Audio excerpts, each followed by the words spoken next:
Et alors on en revient justement à des questions philosophiques. Alors, je ne l'ai pas développé, j'ai développé en marge de mon texte, ça m'est venu à l'esprit là, lors de mon séjour. C'est l'éternelle question du rapport entre topos et logos, avec un topos qui donc précède un logos. Effectivement, autre question qui se pose, c'est la définition des termes, parce qu'on parle effectivement tous d'espace, mais je ne suis pas certain qu'on parle tous des mêmes espaces. Et ça, c'est un des écueils majeurs, pour ne pas dire insurmontables, de la question, c'est de quoi parle-t-on quand on parle d'espace. Il n'y a pas deux théoriciens qui parlent des mêmes espaces, c'est simple, donc oui, un tel parle d'espace, mais c'est pas grave, c'est normal parce qu'on ne parle pas des mêmes espaces. Alors, en ce qui me concerne, dans le monde plausible, j'avais essayé de mettre en place un système binaire très simple, en distinguant déjà espace et lieu. Donc l'espace serait l'espace ouvert, d'avant le regard, si vous voulez, et le lieu serait un espace dont on s'approprierait les termes, le contenu, qu'on baptiserait, c'est un baptême au sens quasiment religieux du terme, hein, je vous renvoie au nom des lieux dans les Amériques, ce sont des saints quelque chose ou des saints quelque chose, plus la carte qui en stabilise la forme, etc. etc. Donc l'espace, tout au long de l'histoire des conquêtes aussi, a fini par devenir un lieu, puis on en revient à un problème tout à fait post-moderne, celui de la saturation. Existe-t-il encore simplement des espaces sur cette Terre, sinon dans des mondes possibles qui seraient développés justement dans des formes de représentation entre guillemets artistique? C'est une bonne question. Je crois que pour se la poser, il faudrait peut-être explorer les espaces intersidéraux. Justement, la science-fiction a un rôle à jouer de ce point de vue-là. L'Odyssée de l'espace, la nouvelle Odyssée, c'est l'Odyssée de l'espace. Donc, l'espace devient un lieu sous le regard humain. C'est donc le regard humain et le discours qui en découle, qui informent un espace pour le transformer en lieu.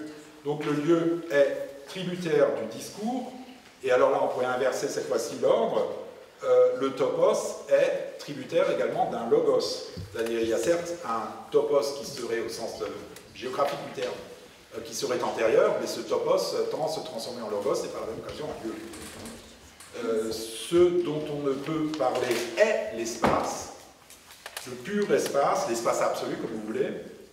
C'est bien ça le problème, à partir du moment où on parle d'un espace, ce n'est plus un espace. Peut-être ne pourra-t-on en parler que sur le mode poétique, si on considérait comme la poétique, le poétique comme quelque chose qui échapperait au système référentiel, qui lui-même mettrait en place une espèce d'absolu. Donc l'espace serait ce sur quoi dans le monde irréel il faudrait garder le silence, hein, je paraphrase Wittgenstein, dans Tractatus. Donc suivant son célèbre aphorisme que vous connaissez, il faut garder le silence sur ceux dont on ne peut parler. Donc à partir du moment où on parle de l'espace, il n'y a plus d'espace. Si vous voulez qu'il y ait espace, il ne faut pas en parler. Donc l'espace n'existe pas. On en revient au problème de nos aphorismes, des paradoxes, des apories grecques de tout à l'heure. Et c'est ça l'énorme problème. Parce que si on l'aborde autrement, on est de l'ordre du thématique, c'est-à-dire qu'un espace est plus ou moins peuplé. Alors, effectivement, l'étendue est moins peuplée qu'une ville, a priori. Donc là, il y a une approche entre le thématique et le démographique. Mais il y a également une approche qui est tributaire d'un point de vue qui est celui de la plupart des théoriciens, c'est que ce sont eux-mêmes des urbains. L'espace peu peuplé n'a rien à voir avec l'espace urbain. C'est pas si sûr. Sauf que c'est souvent d'un point de vue urbain qu'on parle. Moi, je parle intégralement d'un point de vue urbain. Vous voyez, c'est quelque chose d'extrêmement compliqué, à mon avis. Alors surgit ici un questionnement sur la valence et le positionnement épistémologique de ces étendues, qui est en plus autrement prégnant en Amérique du Nord que par exemple en Europe. Ces affaires d'espaces ruraux, urbains, c'est beaucoup moins net dans la théorie européenne, parce que justement l'espace est beaucoup plus condensé, il y a une plus grande densité de population, pour en rester à des affaires d'ordre démographique.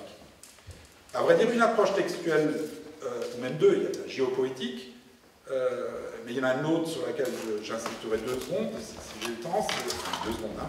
Il s'agit de l'éco-critique, qui à sa propre manière a combattu une forme d'académisme universitaire textolâtre, pour reprendre du Thomas Ravel, étranger aux questions d'environnement, au sens le plus neutre du terme, to the point, comme dit Cheryl Blockfeldy, qui est une des promotrices de l'éco-critique, of being unaware of the outside world, et au sens le plus fort du terme, c'est-à-dire l'environnement. C'est ici le structuralisme dur qui est visé. On s'aperçoit que les fondements critiques sont proches de ceux que j'ai développés enfin, dans la géocritique, je pars exactement du même principe. Dans un cas comme dans l'autre, géocritique et éco-critique, il s'est agi de faire rentrer le monde dans le champ des études littéraires, voire plus globalement artistiques, même si dans les multiples domaines des arts plastiques et visuels, ce rapprochement est à l'œuvre depuis plus longtemps, au point qu'on évoque un art contextuel dans le monde des arts. La littérature, la théorie littéraire est rarement en avance sur toutes les formes d'autres théories, quelles qu'elles soient. Il s'agit aussi de réfléchir à la portée référentielle des arts. Voici d'ailleurs ce qu'ajoute Cheryl Blockfeldy, qui fut et est toujours titulaire de la première chaire de Literature and Environment à l'université du Nevada, à Reno, à propos du rôle de la littérature. Literature does not float above the material world in some aesthetic ether, but rather plays a part in an immensely complex global system in which energy, matter and, c'est elle qui souligne, and ideas interact. Pour l'éco-critique, les étendues dont parle Isabelle Donné sont au centre de toutes les attentions. Les étendues, ou plus largement, les divers écotopes, qui sont des combinaisons entre niches écologiques et habitats dans le vocabulaire de l'écologie et de la géographie physique. Alors pour finir, de même qu'en géocritique, l'éco-critique relativise la place de l'auteur. J'ai écrit dans le cadre de l'approche que je prône de mon côté que l'égocentré fait place au géocentré.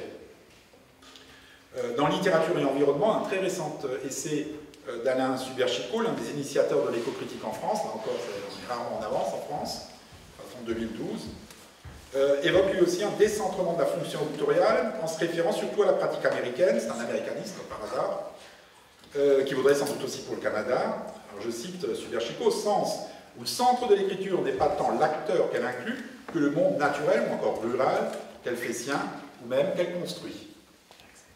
Ici, le géocentrisme concernerait l'espace au sens détendu, sur un plan plus abstrait, d'espace lisse à la Deleuze, alors que pour la géocritique, il porterait plutôt sur le lieu, pas toujours urbain d'ailleurs, aux espaces striés, à ces territoires qui se déterritorialisent pour continuer à faire comme Deleuze et Guattari.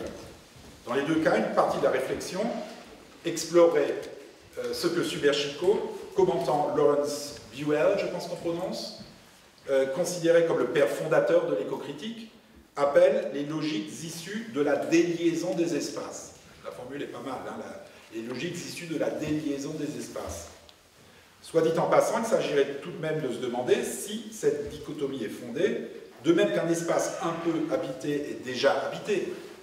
Un espace lisse qui entre dans le champ de vision de l'observateur se strie ipso facto. Et on en revient à la question que je soulevais tout à l'heure, l'espace perçu, représenté, à la limite n'est plus un espace. L'espace lisse est autant une espèce de chimère, une utopie, peut-être une utopie, que l'espace lisse. Donc en somme, à l'heure actuelle, en ce qui me concerne, il y a deux domaines au moins que j'explore avec intérêt, voire délectation. Celui de l'environnement, par le truchement d'une lecture plus approfondie de la théorie éco-critique. Je suis en train de donner un cours sur littérature et environnement à l'université forcer, c'est un bien grand mot, mais pour m'inciter à étudier la question d'un peu plus près.